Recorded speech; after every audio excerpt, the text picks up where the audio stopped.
Tetapi jangan lupa dari pernyataannya Cak Nur ketika mengatakan orang lupa. Kenapa Islam yes, partai no, kemudian partai Islam no, kemudian Islam yes, partai Islam yes. Kenapa terjadi? Kan kita mestinya mau belajar sedikit. Ada dua variabel itu, partai Islam dan partai Islam. Artinya kalau kombinasinya ini, dia menjadi 4. Sebelum kita lanjut, jangan lupa subscribe dan nyalakan loncengnya, agar tidak ketinggalan info terbaru dari Davina News. Video ini dipersembahkan oleh Indo Express. Indo Express Fast Handling, Fast Solution. Jadi intinya, saya berdiri supaya bisa lihat pusat. Intinya adalah bahwa karena saya ini tidak mau lagi kalah. Intinya tidak boleh kalah lagi. Capek kalah ya? Anda mungkin tidak tahu ya. Saya cerita sedikit. Waktu Cak Nur pergi ke Pak Harto dan meminta mundur, esoknya saya telepon Cak Nur.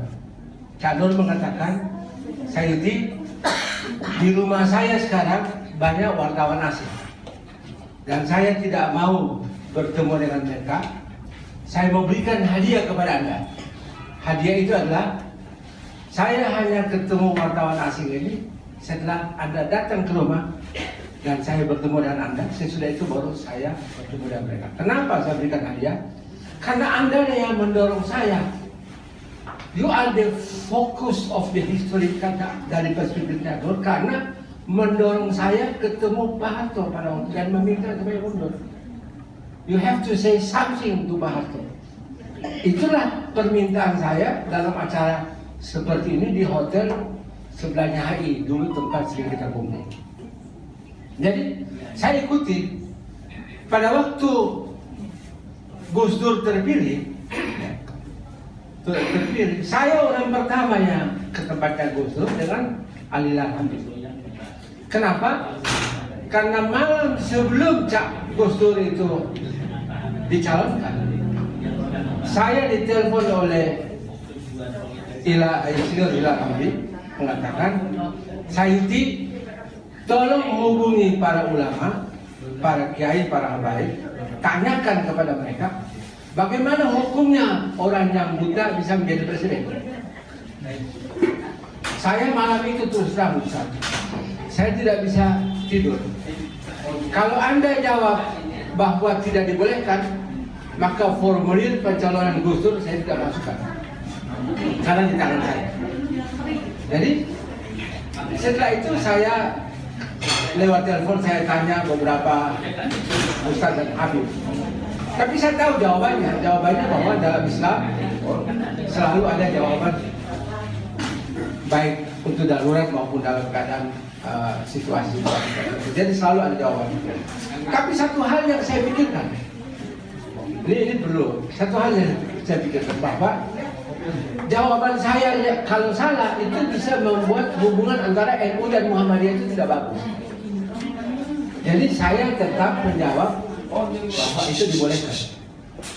Sehingga alhamdulillah saya tidak punya beban untuk mencegah Gus Dur dicalonkan dan maju dicalonkan adalah. Dan Anda perlu tahu kenapa sampai Gus Dur maju. Saya juga yang menyelenggarakan acara pertemuan terbatas antara Pak Amin, Ibu Mega didampingi oleh saya, mendampingi Pak Amin, dan Zulfan dan Laksamana mendampingi Ibu Mega. Pertemuan di Hotel Kempinski. Saya hubungi hotelnya, saya booking kamarnya. Untuk apa? Untuk memastikan apakah Bu Mega mau maju atau tidak. Cuman karena komunikasi yang dilakukan oleh Pak Amin pada waktu itu kurang nyambung, Ibu Mega tidak memberikan jawaban. Maka putusannya tidak kepada Gus Dur. Jadi setelah apa yang terjadi, setelah saya ke istana, ruangan saya itu 10 meter dari ruangannya Gus Dur. Apa yang saya lakukan hanya air mata. Saya menangis karena kita tidak bisa bikin apa-apa. Reformasi memang luar biasa, euforia memang luar biasa, tapi itu hanya sebentar. sesudah itu kembali kepada sistem yang berjalan dan kita hanya jadi penonton karena beyond our reach, dia melampaui kemampuan kita untuk mengendalikan. Jadi saya tidak mau kalah lagi, tidak mau, tidak boleh kalah lagi. Jangan kita bangga bisa menurunkan, kita harus mampu menjawab. Sesudah itu apa yang bisa kita lakukan? Karena itu, jadi terus terang kalau ada muncul lagi partai kemudian mulai dari awal sudah diganggu dengan ada saingannya, waktunya sudah habis untuk menjawab, nanti menjawabnya maksud kita begini, maksud kita bukan begitu. Ini sudah memang plot untuk menghabiskan energi. Maka nanti hanya ya alhamdulillah kita dapatlah 3% atau 7% atau 10%. Menurut saya tidak menggambarkan sebenarnya apa yang diinginkan oleh rakyat Indonesia. Keinginan rakyat Indonesia adalah rakyat menang, apapun partainya. Dalam perspektif ini, menurut saya partai itu hanya dua. Satu, partai yang membela penindas dan partai yang membela orang-orang tertindas. Sebenarnya itu saja. Kalau kita bikin dasarnya ini, maka mereka tidak bisa masuk untuk mengatakan misalnya, oh ini partai ini jenis tahiyatnya ini begini. Nanti urusan. Kayak di UI itu tiap hari ada aliran baru dari tahiyat aja. Ada begini. Nanti berkumpul dengan tahiyatnya begini. Nanti lagi berkumpul dengan wudu dengan cara aneh-aneh. Ini baru jenis-jenis seperti ini dalam fikih.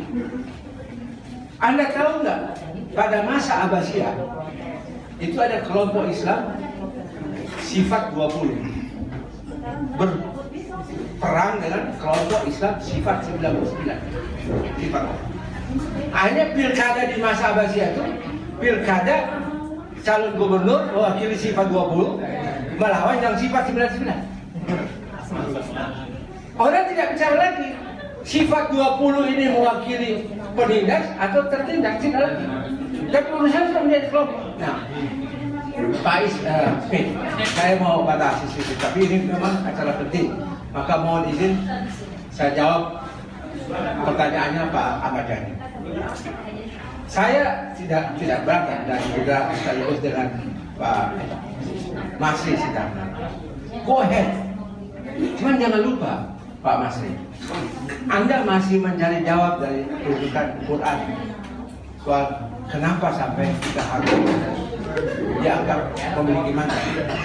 Saya sudah punya jawaban itu. Memang ada mandat. Mandat itu adalah syariat. Jalan. Selesai. Tetapi jangan lupa dari pernyataannya Cak Nur ketika mengatakan orang lupa. Kenapa Islam yes, partai no, kemudian partai Islam no, kemudian Islam yes, partai Islam yes. Kenapa terjadi? Kan kita mestinya mau belajar sedikit saja. Ada dua variabel sini, partai Islam dan partai Islam. Artinya kalau kombinasinya ini dia menjadi 4. Nah, berarti kemungkinannya satu Islam yes, partai Islam yes. Kedua Islam yes, partai Islam no. Ketiga, Islam no, partai Islam yes. Keempat, partai Islam no, Islam no, partai Islam no. Kan sebenarnya Islam ini selalu ada dua elemen dasar, kategori lah, bukan elemen. Satu dia makna, yang kedua simbol. Makna itu asal usulnya, simbol itu manifestasi. Jadi kenapa bisa terjadi variasi 4 ini? Karena relasi antara Islam sebagai makna dan partai sebagai simbol. Makna yang awal, simbol belakangan. Makna wajib, simbol mungkin wajib. Kan begitu sebenarnya. Kita harus. Jadi kalau cadur berubah-ubah itu hanya dalam ruang lingkup yang diizinkan oleh variasi 4 ini. Tapi dalam hidup kita ada kemungkinan itu.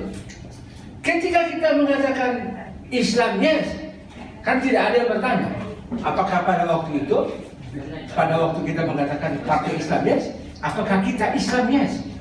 Belum tentu. Belum tentu. Bisa saja kita bawa partai Islam yes, tapi secara Islam kita tidak yes. Kenapa? Karena kita tidak menegur orang kalau dia bukan dari golongan kita. Sering sekali saya ketemu dari kalangan Islam sendiri yang bicara luar biasa Islam.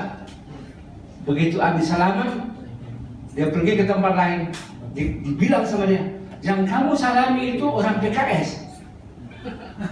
Kemudian dia kembali lagi, ada orang PKS ya, suara raut wajahnya berubah karena PKS.